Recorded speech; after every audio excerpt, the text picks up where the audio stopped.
ငါ့ကိုစီပြန်ချက်ပြီဆိုရင်ငချင်းမှငချင်းဆိုတဲ့သူတွေရှိလားကျွန်တော်ကတော့စီပြန်ဆိုရင်ငချင်းငပုံနာငပြေမ၃မျိုးပဲစားတယ်ငပြေမသွားရှာတာမတွေ့လို့ငချင်းတစ်ကောင်ဝဲခဲ့လိုက်တယ်ရေဆေးတန့်စင်ပြီးတော့စားစနွေးထည့်ပြီးတေးတေးရှာရှာလေးနယ်ထားလိုက်တယ်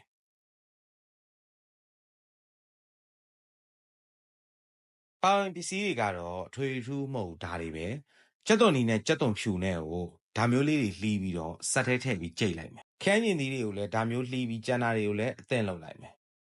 Okay ready စချက်အောင်အိုးပူလာရင်စီထည့်မယ်ဟိုရှိတ်ဒီရှိတ်လုပ်မယ်ထုံးစံတိုင်း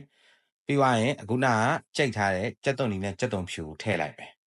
ပြီးရင်စနွေးမုတ်ထည့်မယ်နည်းနည်းမှွေပြီးသွားရင်ငရုတ်သီးမုတ်ထည့်မယ်ငရုတ်သီးအကြက်မုတ်ထည့်မယ်ပြီးသွားရင်တော့ခန်းကျင်သီးကိုထည့်မယ်ပြီးရင်မဆလာထည့်မယ်တေးသေးချာချာလေးမှွေပြီးသွားရင်အခုနကမကြီးရည်ကိုထည့်မယ်ကျွန်တော်ကတော့မြလေးထည့်တယ်ချင်းချင်းလေးစားခြင်းလို့အရသာအတွက်စားနဲ့အချိုမုတ်ကိုထည့်မယ်တေးသေးချာမှွေပြီးသွားရင်ခဏလောက်ထားလိုက်မယ်ကဲအခုနောက်ဆုံးငါးတွေထည့်မယ်တဒုံးချင်းစီထည့်မယ်အရင်မမှွေပါနဲ့ငါအကွင်းပုံစံလေးတွေပြတ်သွားမှာဆိုလို့အရင်မမှွေသင့်ပါဘူး